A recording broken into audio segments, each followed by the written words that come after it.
Last episode के में हमने देखा था जो ल्यूड होता है उसने एक लड़की की जान बचाई होती है, उसको अपने घर पे रखा हुआ होता है। पर वो लड़की भगते हुए ल्यूड के पास आती है और कहती है अपने मतलब कहती तो नहीं है, वो बोल नहीं सकती होती, तो वो इशारा करके ल्यूड को बताती है और वो घर की तरफ इशारा करी होती है। तो ल्यूड कहता है क्या हुआ, क्योंकि घर के अंदर घुस के आ गया है। तो यहाँ पे ल्यूड काफी ज़्यादा सीरियस होते हुए घर की तरफ बढ़ता है और घर के अंदर घुसता है और कहता है कौन है, कोई है तो यहाँ तो दफ़ा हो जाए, वरना मैं तुमसे कुछ छोड़ने वाला नहीं है। अगर कोई भी यहाँ पे मेरे घर के अंदर घुसा है तो वो बहुत ज़्यादा पिटने वाला है। जबकि जो घर के अंदर एक बाथरूम होता है वहाँ पे कोई नहा रहा होता है। तो ल्यूड काफ़ी ज़्यादा हैरान होता है, कहता है कौन है, आखिर कौन मेरे घर के अंदर घुस के आ गया है। उसके बाद हमें एक ग्रुप के बारे में बताया जाता है जो कि ऑर्डर ऑफ लाइट का, या बोल सकते हो एक गॉडेस ऑफ लाइट का एक ग्रुप था। फेथफुल वॉरियर्स थे जो कि बहुत ज़्यादा पावरफुल थे और एथेना की हिस्ट्री में बहुत ज़्यादा पावरफुल लोग थे। पर जो गॉडेस ऑफ लाइट के जितने सारे मेंबर्स थे उनको यहाँ पे डिविनिटी लाइट के सारे लोगों ने घेर लिया था। और यहाँ पे अचानक से कोई लाइट गिरती है जिसकी वजह से जितनी भी ह्यूमन और इविल है वो बहुत ज़्यादा हैरान हो जाते हैं और यहाँ पे वो तो पूरी तरह से शांत हो जाते हैं, उनकी फाइट बंद हो जाती है। फिर उसमें से जो डिविनिटी लाइट के लोग होते हैं वो काफ़ी ज़्यादा मतलब जो होते हैं वो मुस्कुराने लगते हैं और रोने लगते हैं। फिर अचानक से कोई शख्स जो होता है उन सभी के जितने डिविनिटी लाइट के मेंबर्स होते हैं उन सबका गला काट के चला जाता है। पर जो गॉडेस ऑफ लाइट के जितने भी मेंबर थे वो भी यहाँ पे हार गए, वो भी सब लोग हार चुके हैं, वो भी उस होली मदर ऑफ चर्च के लोगों से, क्योंकि वो बहुत ज़्यादा वीक हो गए थे। और ये जो मैंने देखा ये भी गॉडेस ऑफ लाइट का एक मेंबर ही था। और ये सारी कहानी फेब्रिजियो बता रहा होता है कि कैसे वो हार गए, वो भी होली मदर चर्च से, क्योंकि वो बहुत ज़्यादा वीक हो गए थे। फेब्रिजियो कहते हैं कि वो लोग बहुत ज़्यादा पावरफुल थे पर हम भी यहाँ पे कोई ज़्यादा पावरफुल नहीं है, हम तो यहाँ पे सामना भी नहीं कर सकते होली मदर चर्च का। जबकि अरे कहता है अच्छा तो जो तुमने बताया है वो मतलब वो गॉडेस ऑफ लाइट के जो 3 मेंबर थे तो वो जो है अर्थ नाइट उनको बुलाया जाता था। वो एक ऑर्गेनाइजेशन थी जो कि दूसरे वर्ल्ड से आई थी, क्यों है ना। और जो अर्थ नाइट है वो साथ ही पेरिडन ग्रुप कोर्प्स है उनसे बिल्कुल अलग है, क्यों है ना। यहाँ पे फेब्रिजियो कहता है हाँ तुमने सही कहा एरिक, और जितने भी सारे अदर वर्ल्ड्स के लोग हैं वो सारे हमारे दुश्मन हैं। और वहाँ पे और भी लोग होते हैं जो कि यहाँ पे फेब्रिजियो की बातें सुन रहे होते हैं और फेब्रिजियो बोल रहा होता है कि होली मदर चर्च के जितने भी लोग हैं उनकी बैकग्राउंड में हमारा वो गहरा आना है, इसलिए उसकी पावर बहुत ज़्यादा है। तो यहाँ पे वो सारे लोगों को भी पावर दे रहा है और वो तभी उन सारे गॉडेस ऑफ लाइट के जितने मेंबर थे अर्थ नाइट को हराने की ताकत रखते हैं। और हम चाहे कुछ भी कर लें हम होली मदर चर्च के लोगों को भी नहीं हरा सकते, क्योंकि हमारे पास इतनी ज़्यादा पावर नहीं है। पर इसीलिए हमें यहाँ पे एक हीरो की ज़रूरत है जो कि हमको आगे गाइड कर सके और हमें रास्ता दिखा सके। एक ऐसा इंसान जो कि हमारी मदद कर सके, एक ऐसा इंसान जिसके पास बहुत ज़्यादा पावर हो और वो जस्टिस के लिए खड़ा होता है। एक ऐसा इंसान जो कि पूरी टीम को मतलब एक तरह से लीड करते उन सभी को जस्टिस के बारे में बता सके और उनको कैसे मतलब बता सके कि वो कैसे लड़ सकते हैं। मतलब एक ऐसा बंदा उनको चाहिए जो कि यहाँ पे उनकी टीम को लीड करते हुए उन्हें ये बताए कि वो कैसे जस्टिस को मतलब ले सकते हैं और कैसे वो जस्टिस तक पहुँच सकते हैं। और यहाँ पे वो एक बंदे के बारे में बताता है फेब्रिजियो की फेलिस एल्टारसियो, जो कि यहाँ पे हमारी हेल्प करेगा जीतने के लिए होली मदर चर्च के खिलाफ। वो हमारी जीत में काफ़ी ज़्यादा हेल्प करेगा। बेला कहती है कि असल में उसको अभी प्रेजेंट सिटी में कैद करके रखा हुआ है जो कि southern church of Holi mother पे है।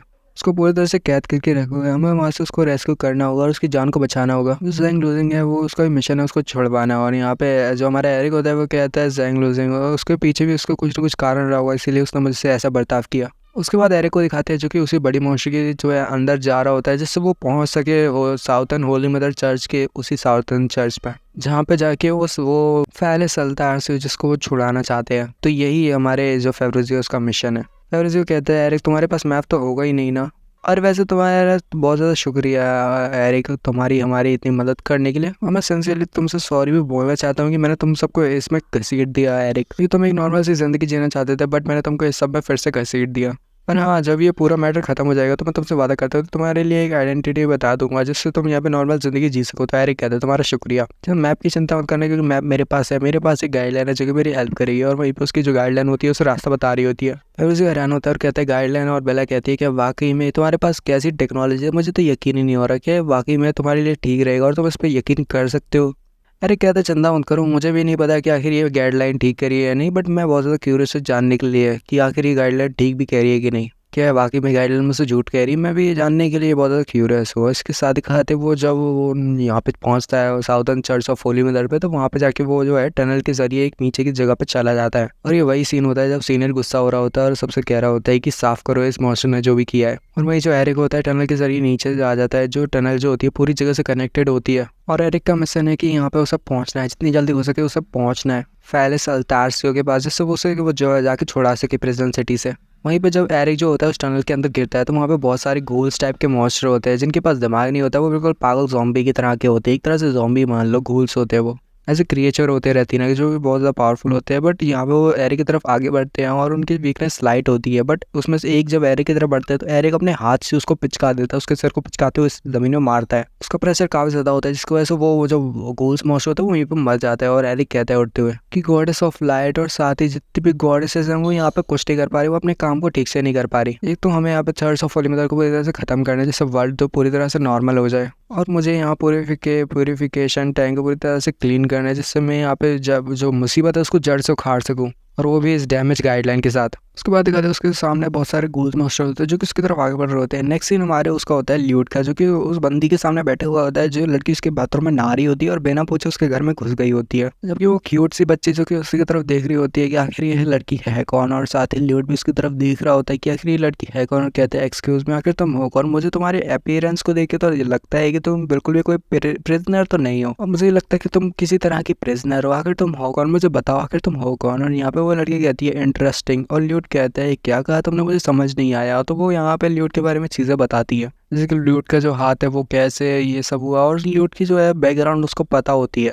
ल्यूट चिल्लाते हुए कहता है कि आखिर तुम्हें मेरे बारे में इतना सब कुछ कैसे पता है। तुम कमी नहीं कही कि क्या तुम्हें असिस्टेंट बन के किसी ने भेजा तो नहीं है, क्या तुम्हें बाकियों के प्रीच ने मुझे भेजा तो नहीं जैसे तुम मेरे पे नजर रख सको, क्योंकि मैं आज ही यहाँ पे प्रमोट करने वाला हूँ। आज नहीं मतलब कुछ टाइम बाद वो प्रमोट करने वाला है और उसका 3 रैंक हायर करने वाला है, उसका लेवल अप होने वाला है। तो यहाँ पे जो होता है हमारा ल्यूट का तो घबरा जाता है और कहता है कि तुम हो कौन, क्या तुम असैसिन हो तो सोचना ही मत, क्योंकि तुम यहाँ पे इतनी ईजी में मुझे नहीं मार सकती, मैं बहुत ज़्यादा पावरफुल हो, तुम मुझसे डरना चाहिए। मुझे लग रहा है कि तुम बहुत ज़्यादा सरप्राइज होगी यहाँ पे मेरी जब बैकग्राउंड को जानने के बाद भी तुम बहुत ज़्यादा सरप्राइज होगी, डरी हुई होगी, है ना। क्यों वो लड़की जो होती है नॉर्मली यहाँ पे बोलती है और ल्यूट के बारे में बताती है, ल्यूट फैंडलिस, और उसके फादर का नाम बताती है एरिडो फैंडलिस, और उसका मदर का नाम होता है फेरिसा। और वो बताती है ल्यूट के बारे में कि जो फेरिस थे तुम्हारी जो मदर थी उनके 7 बच्चे थे, पर जो तुम्हारी मदर थी वो यहाँ पे एक नोबल उनको लेके चला गया, क्योंकि जो तुम्हारे फादर थे वो उनके बहुत ज़्यादा कर्जे में डूबे हुए थे, इसलिए उन्होंने नोबल को अपनी वाइफ दे दी थी, तो मतलब ऐसा कर्ज के तौर पे, जिससे वो कर्ज को चुका पाए। और फिर तुम्हारे पास भी बहुत ज़्यादा पावर आ गई जिसकी वजह से तुम एक हंटर बन गए और तुम्हारी पावर भी काफ़ी ज़्यादा बढ़ गई, क्यों है ना। और यहाँ पे ल्यूट भी काफ़ी ज़्यादा हैरान होता है कि उस लड़की को उसकी बारे में उसकी बैकग्राउंड के बारे में इतना सब कुछ पता है। ल्यूट कहता है तुम्हें तो मेरे बारे में बहुत कुछ पता है, जबकि वो लड़की कहती है कि तुम बहुत ज़्यादा प्रोफेशनल हो। और फिर भी साथ ही जो लड़की होती है वो और भी ल्यूट के बारे में बताती है कि असल में तुम जब हंटर थे तो तुम एक लड़के के साथ काम कर रहे थे, और एक लड़का जो कि तुम्हारी टीम में था, टीम में नहीं सॉरी, तुम्हारे साथ एक लड़के की फाइट हुई थी, और उस फाइट के अगेंस्ट जब तुमने उसके साथ फाइट की तो तुम्हारी जो 2 बॉल्स थी वो टूट गई, और एक तरह से पूरी तरह से तुम्हारी जो बॉल्स है अंडे हैं जो वो फूट चुके हैं। और कौन सी फाइट, अगर आपने लेवल अप एरर के पहले के एपिसोड देखे होंगे तो पता ही होगा। तो इसके साथ जो ल्यूट होता है वो कहता है आखिर तुम्हें ये सब कैसे पता, ये तो बहुत ज़्यादा सीक्रेट बात थी, और मुझे बताओ आखिर तुम हो कौन, और तुम्हें इतना वो सब कुछ मेरे बारे में पता कैसे, और वो 2 अंडे फूटने वाली बात वो तो दुनिया की टॉप सीक्रेट बात है, तुम्हें कैसे पता। और वो लड़की जो है ऊपर की तरफ इशारा करती है और कहती है वहाँ पे कोई है जो आने वाला है, और यहाँ पे दिखाते हैं जो वो होता है ल्यूट का ज़्यादा हैरान होता है। तो अचानक से जो ऊपर की जो छत होती है वो टूट जाती है और नीचे एरिक गिरता है। एरिक कहता है आउच लग गई, और वो कहता है ल्यूट आखिर तुम यहाँ क्या कर रहे हो। तो ल्यूट कहता है कमीना मुझे तुझसे पूछना चाहिए कि तू मेरे घर पे क्या कर रहा है। और जो लड़की होती है वो खाना लेके ऊपर खड़ी हो जाती है क्योंकि जिससे उसका जो खाना है वो गंदा ना हो जाए। ल्यूट कहता है क्या तू ठीक है, और साथ ही वो उसे हटाते हुए कहता है अरे तू बहुत भारी है, यहाँ से हट जा। वो जब जो ल्यूट होता है वो हमारे एरिक को हटा रहा होता है तब उस एरिक जो होता है उसकी नज़र उसके पे पड़ती है उस लड़की पे, तो वो कहता है अरे ये तो हुलियन है और तुम हुलियन हो ना, और आखिर तुम यहाँ क्या कर रहे हो। पर हुलियन उसके बात को इग्नोर कर देती है और यहाँ पे वो कहती है कि तुमसे स्मेल आ रही है। तो वो कहता है एरिक से ल्यूट की चलो जाओ नहा के आओ।